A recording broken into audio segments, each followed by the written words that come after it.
Allora, Jaime Lerner è un urbanista brasiliano di fama mondiale che adesso collabora con le Nazioni Unite, ma soprattutto è noto per essere stato il sindaco di Curitiba che ha cambiato il volto della città.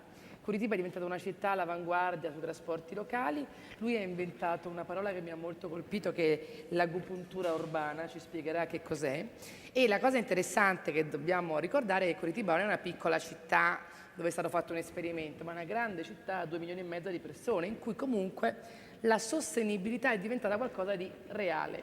Mi diceva prima di cominciare James che lui è un architetto e quindi per parlare e per raccontare, per narrare, ha bisogno di immagini, quindi noi gli diamo il privilegio di poter mostrare delle slide per raccontarci un po' quale può essere concretamente e realisticamente un modello di città sostenibile oggi, tenendo presente che le città e l'urbanizzazione saranno un fenomeno spaventoso nei prossimi anni, no? Ci sono delle ricerche che ci dicono che lo spostamento dalle campagne verso la città sarà ciclopico nei prossimi anni, quindi è un tema crucialissimo per lo sviluppo sostenibile. Well, I'm trying to speak in English because my Italian during the mornings is terrible. After is worse. In the afternoon, I will ask you in English something to check your English in the afternoon. But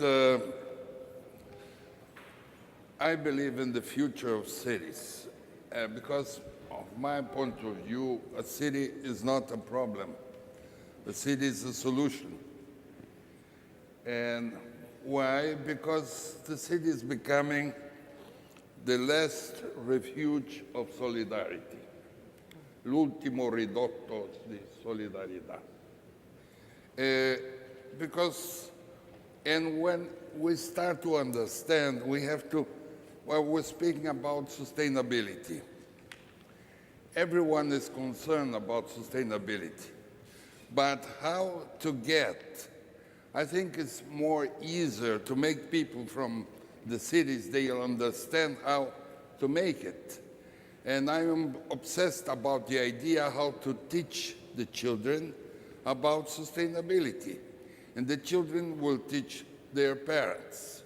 So, but first of all, I would like to explain some characters of a book that I wrote for children, adults, any ages.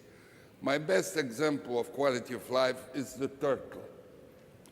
Why? Because the turtle has the shell, has the work and mobility. It's living, working, and moving together. At the same time, the shell of the turtle looks like an urban tessiture. So, and we can imagine if we'll cut the casque of the shell of the turtle, she's going to die. That's exactly what we're doing with our cities. Living here, working there, having leisure there. I think this is the most terrible disaster that we're facing now in the cities. A city is a structure of living, working together. And that was the example at many cities they gave that they could solve their problem of sustainability much easier. So, but before that, let's see the character of the car, Otto, the automobile. It's a very egotist guy because he was invited to a party he never wants to leave, and he drinks a lot, and he coughs a lot. And at the same time, it's a very egotist. It's one or two or three persons, and very demanding person. More viaducts, more freeways. And I used to say that the car is like our mother-in-law. We have to have good relationship with our mother-in-law, but we cannot leave, she'll conduct our life.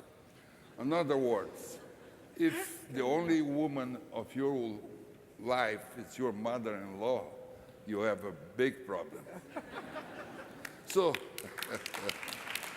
that's the accordion there.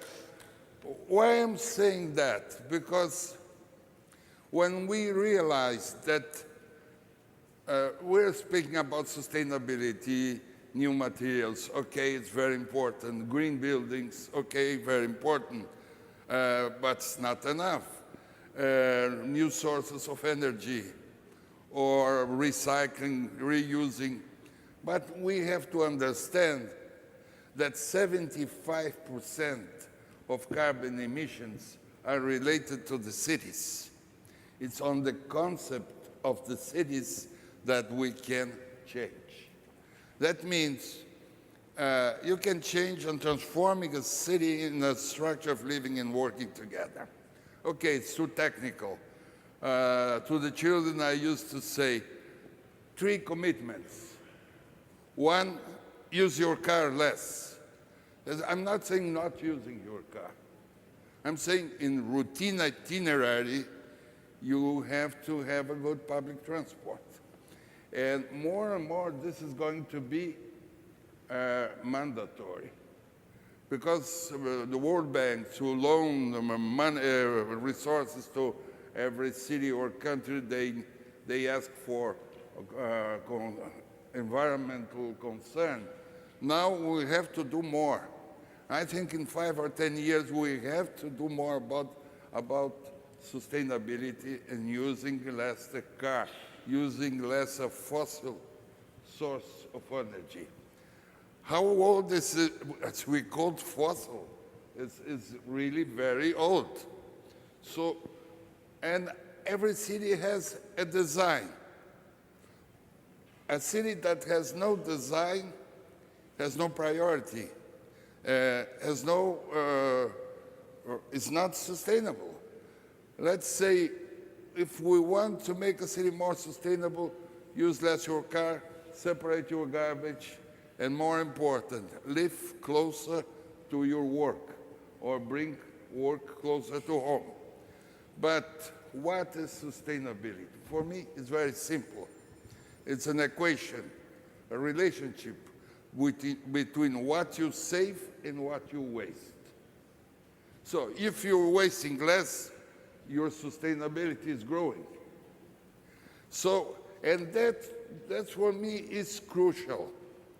Because people, it's very hard to understand with many factors, you know, I worked with artists, with poets, with philosophers. Why? Because they have their skin more thin. They can feel society earlier. If I can work with people that they can feel society earlier, why should I work with people that can feel society after? Post-fact science, it's important. But for me, for the moment, we have to have people that they can foresee. And that's just to give an example, how we change a city, just a city, but every city. And I'm convinced, after the experience, almost 40 years working in cities, that every city could improve its quality of life in less than 3 years. I can swear, juro, I can swear, it's possible in less than 3 years, but it needs political decision, solidarity, and building a good equation of every problem, a good equation of co-responsibility.